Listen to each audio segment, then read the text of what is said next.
오늘 말씀의 제목은 인내를 이루라, 부족함이 없게 되리라 라는 제목 가지고 하나님의 말씀을 선포하도록 하겠습니다.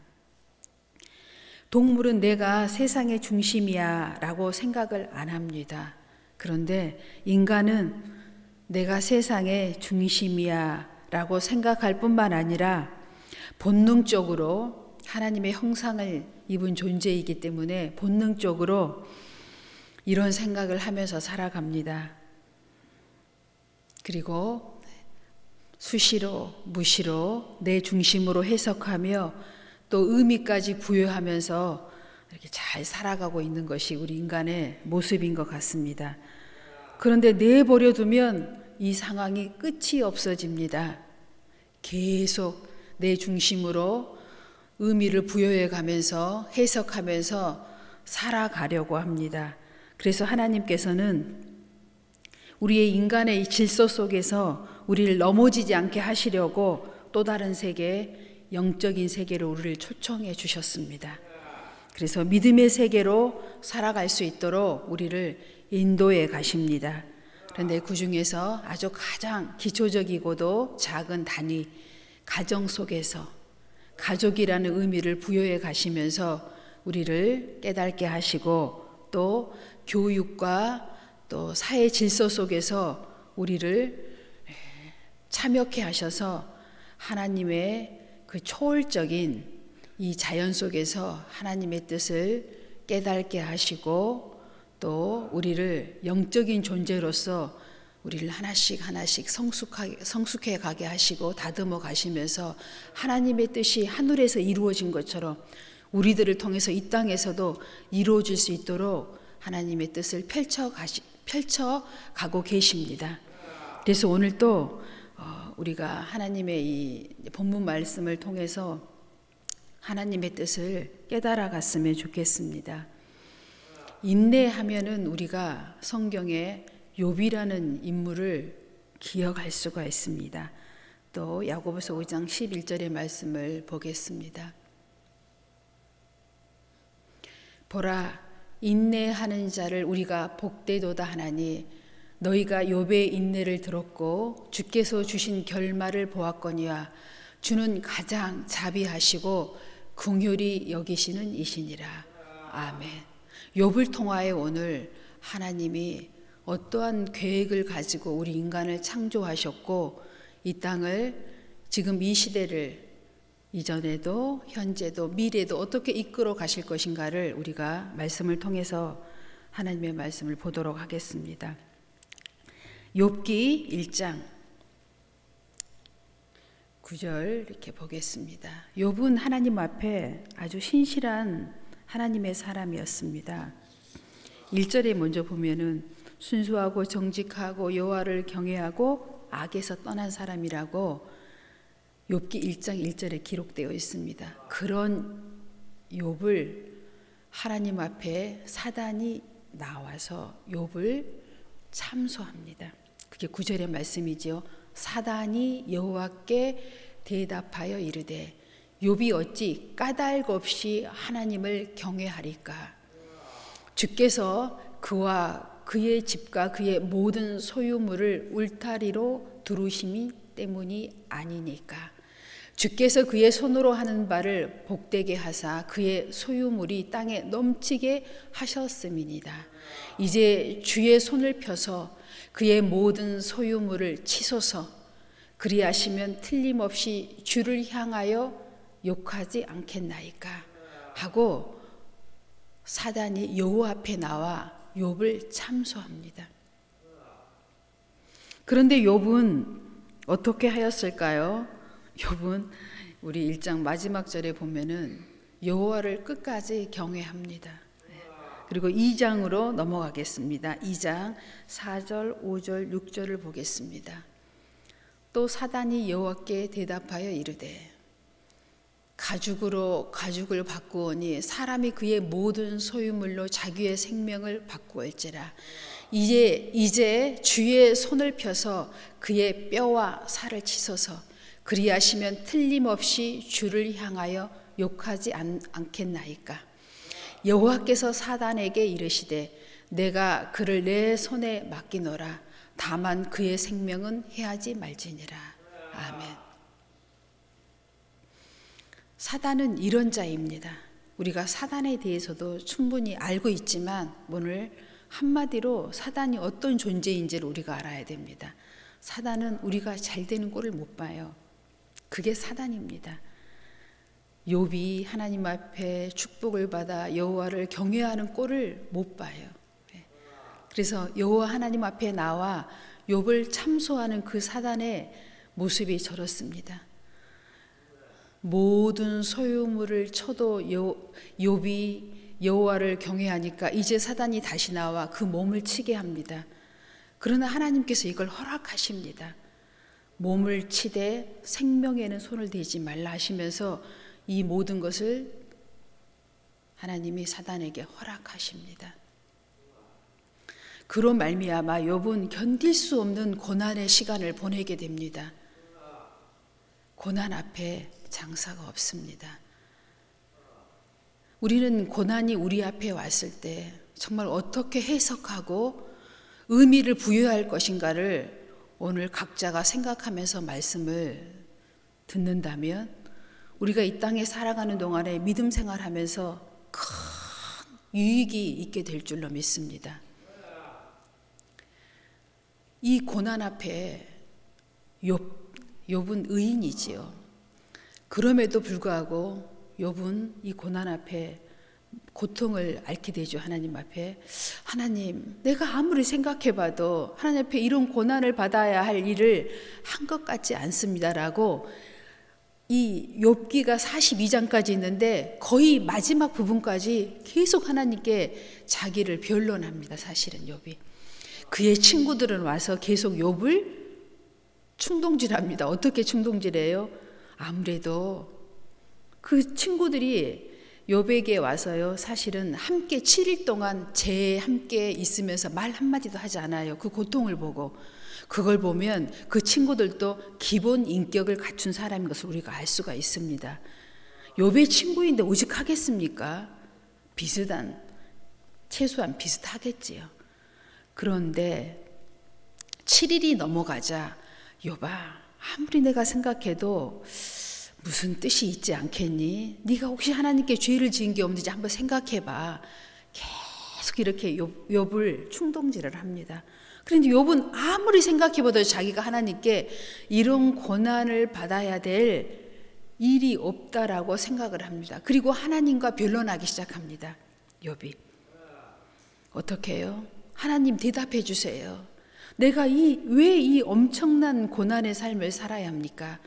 동방의 갑부로서 내가 구제도 많이 하고 형제들을 돌아봤으며 손으로 악을 이기며 지금 이 순간까지 돌아왔는데 왜 내가 이처럼 상상할 수 없는 고난 앞에 닥쳐서 이 고난을 겪어야 하는지 하나님께 계속 이 변론을 합니다.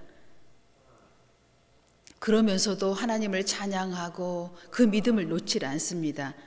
23장 10절에 보면 그런 중에 욥이 이런 고백을 합니다. 그러나 내가 가는 길을 그가 아시나니 그가 나를 단련하신 후에는 내가 순금같이 되어 나오리라. 아멘. 고난 중에 이 믿음을 고백합니다. 너무나 유명한 말씀이잖아요. 그래서 우리가 욥의 고난, 욥의 인내하면 이 말씀을 항상 생각하면서 우리도 이 말씀을 고백하면서 이 고난 중에 이 고난을 이겨내는 말씀 중에 하나라고 생각을 합니다. 그런데 그렇게 변론을 해도 하나님이 한 말씀도 하질 않아요. 다 보고 계시고 듣고 계실 그 하나님께서 욥기가 42장까지 있는데 38장에 드디어 하나님께서 욥에게 말씀하시기 시작합니다. 38장 보겠습니다. 하나님의 존재에 대해서, 하나님이 어떤 분이신가에 대해서 하나님께서는 말씀하십니다. 욥이 내가 왜 고난을 받아야 합니까? 너가 이래서 고난받아. 이런 말씀을 하시는 게 아니라 하나님의 자체, 존재 자체에 대해서 욥에게 말씀을 하십니다. 이 38장을 사실 1절부터 쭉 읽어보면 정말 하나님이 어떤 분이신지 우리가 정말 구체적으로 알 수가 있어요. 그런데 이거 지금 이 시간에 그걸 다 읽을 수가 없어서 구체적인 아주 중요한 것만 이렇게 몇 절을 읽어보도록 하겠습니다. 바다가 그 모태에서 터져 나올 때 문으로 그것을 가둔 자가 누구냐. 이렇게 아주 정말 원초적이면서도 초월적인 하나님의 말씀을 욥에게 말씀하십니다. 여러분, 우리가 하나님과 기도할 때요, 어떤 고난 중에 있을 때 하나님과 깊은 교제를 할 때 하나님께서는요, 그 우리의 질문에 바로 대답하는 그런 하나님이 아니에요. 정말 초월적으로 답을 주시잖아요. 여러분, 응답을 받아보신 분들은 아실 거예요. 하나님, 내가 내 병을 고쳐주세요. 그럼 내가 네 병을 고쳐주마. 이렇게 말씀하시는 것보다 하나님이 이렇게 말씀하십니다. 나는 여호와라. 나는 천지 만물을 만들고 너를 지은 자라. 이렇게 말씀을 하십니다. 여러분, 기도의 깊은 만남을 이룬 사람은 왜 욥에게 이렇게 말씀하셨는지를 이해가 됩니다. 16절 보겠습니다. 내가 땅의 넓이를 내가 측량할 수 있느냐? 내가 그 모든 것들을 다 알거든 말할지니라. 이처럼 하나님께서는요, 정말 하나님이 이 세상을 창조하신 것을 크고 넓고 깊게 말씀을 하십니다. 그런데 이 말씀 안에는요, 우리는 다 이 말씀을 헤아릴 수가 없어요. 지금 욥과의 대화잖아요. 욥은 이 말씀 안에 응답을 다 받고 있습니다. 고난의 깊이가 깊을수록, 그 넓이가 넓을수록 이 하나님의 말씀을 다 이해할 수가 있어요. 계속 보겠습니다. 그 다음 말씀 25절. 누가 홍수를 위하여 물길을 터주었으며 우레와 번갯길을 내어 주었느냐. 이렇게 하나님은 엄청난 하나님의 그 창조자이시고 이 세상의 주인이 되시고 주권자가 되고 계시다는 말씀을 통해서 욥에게 그 많이 변론했던 그 이야기들을 한마디로 응답을 이렇게 해주십니다. 그런데 이 말씀 안에 욥은 자기가 무엇을 하나님께 어떻게 얘기했는데 하나님께서는 이 말씀을 통해 욥에게 다 응답을 해 주었다는 것을 욥은 알게 됩니다. 왜요? 욥이 하나님께 그 변론했던 말 안에 하나님의 응답하심 이 말씀 안에 다 들어있는 것입니다. 그래서 욥기 마지막 장 42장에 보면은 1절로 6절의 말씀을 보면 욥이 이 말씀을 다 들은 다음에 이렇게 고백을 합니다. 회개를 하지요. 욥이 여호와께 대답하여 이르되 주께서는 못하실 일이 없사오며 무슨 계획이든지 못 이루실 것이 없는 줄 아오니 무지한 말로 이치를 가리는 자가 누구니까. 나는 깨달지도 못한 일을 말하였고 스스로도 알 수 없고 헤아리기도 어려운 일을 말하였나이다. 회개하는 욥의 고백입니다. 내가 말하겠사오니 주는 들으시고 내가 주께 묻겠사오니 주여 내게 알게 하옵소서. 내가 주께 대하여 귀로 듣기만 하였사오나 이제는 눈으로 주를 배움나이다. 우리는 보통 주의 말씀을 들을 때 다 머리로만 듣습니다. 그런데 이 머리로 들었던 말씀이 마음으로 가슴으로 내려오기까지는 수십 년의 세월이 필요합니다. 그래 이제 욥은요, 귀로만 들었던 하나님, 눈으로만 느꼈던 그 하나님을 가슴으로 알게 되었고 가슴으로 보게 되었다는 신앙 고백을 하게 됩니다. 하나님의 말씀이 머리에서 가슴으로 내려올 때 우린 이제 보이지 않는 하나님을 보게 되고 듣지 못했던 하나님의 이 말씀들이 우리 가슴 안에 팍팍 못처럼 박히게 되어 있습니다. 이걸 비로소 욥이 고백을 하게 된 것입니다. 그러므로 내가 스스로 거두어드리고 티끌과 제 가운데서 회개하나이다 라고 욥이 정말 이제 회개의 기도를 하게 됩니다. 우리 이렇게 하나님 앞에 고난 중에 보통 하잖아. 하나님, 내가 무슨 죄를 이렇게 많이 지었길래 나에게 이런 감당할 수 없는 고난을 주십니까? 감당할 수 없는 남편을 주셨습니까? 감당할 수 없는 자녀를 주셨습니까? 이런 고백을 우리 믿는 자들이 수없이 교회 앞에, 하나님 앞에, 거룩함 앞에 고백을 하고 있습니다. 그런데요, 우리가 신앙생활을 이제 수십 년, 수년 해온 사람들은 알아요. 내가 좋은 사람이 되어야 좋은 남편이 내 옆에 있고 좋은 자녀가 내 가정 안에 있을 수 있다는 것을 알고 있습니다. 내가 나쁜데 어떻게 좋은 남편이 존재할 수 있고, 내가 나쁜데 어떻게 좋은 자녀가 존재할 수가 있습니까? 내가 나쁜데 좋은 남편을 만나면요, 그 가정 망칩니다. 내가 나쁜데 좋은 자녀가 나오면 그 가정이 무너집니다.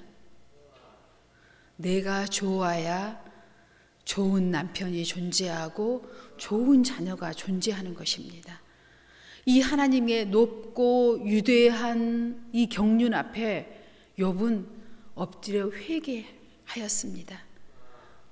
우리가 하나님 앞에, 고난 앞에 이런 고백을 많이 합니다. 내가 주의를 지키지 않았습니까? 내가 얼마나 많은 헌신과 봉사를 하나님께 드렸습니까? 내가 온전한 10의 1조를 하나님께 드렸고 10원짜리 하나 내가 도둑질하지 않았는데 어찌 날 이렇게 고난 가운데 둡니까? 라는 말을 안 했을지라도 머릿속으로 생각하고 가슴으로 그런 뜻을 여러분이 품은 적이 분명히 있었을 것입니다. 근데 하나님은 오늘 욥에게 말씀하신 것처럼 내가 어떠한 사람인가를 너희가 알라는 것입니다. 이 한 세대만 놓고 우리를 지금 하나님이 훈련하고 연단하고 고난을 주고 있는 것이 아니라는 것입니다. 태초부터 마지막 순간까지 이 세상을 운행하신 하나님의 섭리 안에 우리를 놓고 역사하고 계시다는 것을 오늘 욥에게 말씀하고 계십니다. 우리에게 말씀하고 계십니다. 그래서 우리는 하나님 앞에 겸손해야 됩니다. 하나님의 말씀 앞에 순종할 수 있는 준비가 돼 있어야 합니다. 그렇게 될 때 이 고난은 우리가 깨닫고만 있다면 고난은 빨리 지나가도록 되어 있습니다. 우리가 우리의 이 육신의 근육도요, 이 고난이 없이는 근육이 생겨지질 않아요. 여기 엄청 고난을 집어넣어야 이 근육이 생기고요, 유지가 됩니다. 고난을 즉시 제거하는 순간 근육이 없어져 버려요. 영적인 것도 마찬가지입니다. 영적인 훈련과 연단과 고난을 통하여 우리 믿음의 근육이 커져갑니다. 이 근육이 생겨야만이 세상을 이기는 능력이 우리 앞에 있는 것입니다. 세상은 지금도 우리 앞에 얼마나 많은 것으로 유혹하고 미혹하고 우리를 넘어뜨리려고 합니까? 오늘 사단처럼 여호와 하나님 앞에 나와 우리를 넘어뜨리려고 지금도 여전히 욥을 참소하던 그 사단이요, 하나님 앞에 나가 참소하고 있습니다. 여러분, 밀가부로 우리를 하나님 앞에 지금 참소하고 있어요, 사단이. 그래서 우리는요, 이 믿음의 근육을 가져야 합니다. 왜 우리에게 이유 없는 고난이 올 수도 있고 훈련과 연단이 있을 수 있다는 사실입니다. 물론 우리가 이유 있는 고난을 받는다면 빨리 속히 회개해야겠지요. 욥의 세 친구가 와서 죄에 대해서 지적했던 것처럼 이유 없는 고난을 혹 받는다면 오늘 욥을 기억하십시오. 하나님은 한마디로 욥에게 이처럼 초월적인 자연계를 통하여 욥을 응답해 주시고 욥에게 고난의 이유를 설명해 주셨습니다. 그리고 하나님은 욥을 칭찬하십니다. 욥기 42장에 보면은요, 42장 10절을 한번 10절부터 쭉 한번 우리가 보도록 하겠습니다. 하나님께서 욥을요, 이제 이런 과정을 통하여 다시 마지막에 욥을 축복하십니다. 우리 42장 10절 한번 준비해 주십시오. 욥이 그의 친구들을 위하여 기도할 때 여호와께서 욥의 곤경을 돌이키시고 여호와께서 욥에게 이전 모든 소유보다 갑절이나 주신지라. 아멘. 이 과정을 지나고 나니 회복의 역사가 일어납니다. 그런데 그 회복은 갑절의 축복을 주셨다고 오늘 42장 10절은 기록하고 있습니다. 우리가요, 이 하나님의 경륜과 이 창조적인 역사와 순리 앞에 겸손하게 우리를 낮출 때 하나님께서는 이 고난의 시간을 다 지나게 하신 이후에는 지금 이전보다 우리를 복되게 하실 것을 성경이 기록하고 있습니다.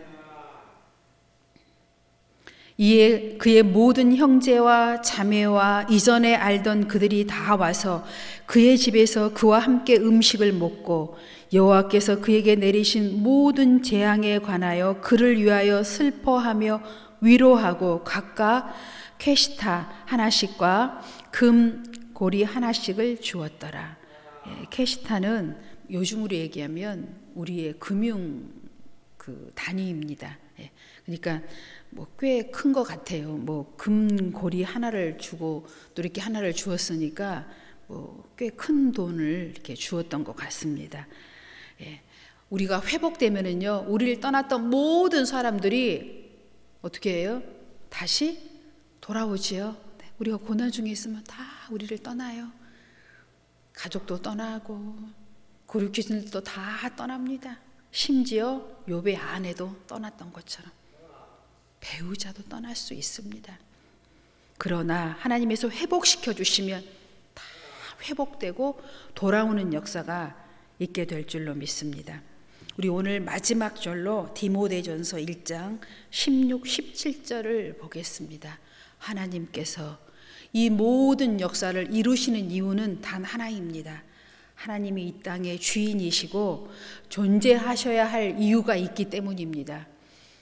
사도 바울은 마지막 서신 디모데전서를 통하여 디모데에게 이렇게 말씀하셨습니다. 그러나 내가 긍휼을 입은 까닭은 예수 그리스도께서 내게 먼저 일체 오래 참으심을 보이사 후에 주를 믿어 영생 얻는 자들에게 본이 되게 하려 하심이라. 영원하신 왕 곧 썩지 아니하고 보이지 아니하고 홀로 하나이신 하나님께 존귀와 영광이 영원 무궁하도록 있을지어다. 아멘. 아멘. 하나님이 이 땅에 우리를 창조하시고 이 땅에 우리를 머물게 하신 그 이유가 바로 여기에 있다는 것입니다. 영원하신 하나님께 존귀와 영광이 영원 무궁토록 있게 하실 우리에게 알게 하시려고. 아멘. 여러분, 우리가 이 땅에 사는 동안에 어떠한 어려움이 있다 할지라도 결말이 있습니다. 여러분, 이 고난이 영원하질 않아요. 이걸 알고 있다면 지금 우리가 어떠한 모양에 있다 할지라도 여러분 두려워하지 마십시오. 결말이 있습니다. 끝이 있습니다. 반드시 하나님께서 우리를 통하여 영원하신 하나님의 영광을 드러내기 위함이라고 오늘 성경에 기록하고 있습니다. 오늘 여러분 수고하고 무거운 짐을 지고 이 성전에 나오셨다면 오늘 이 시간 이 말씀을 듣고 다 내려놓으시고 주께서 주시는 이 평강의 마음을 담아가시고 돌아가시는 여러분 되셔서 지혜로서 세상을 이기는 여러분 되시기 바랍니다. 기도하겠습니다.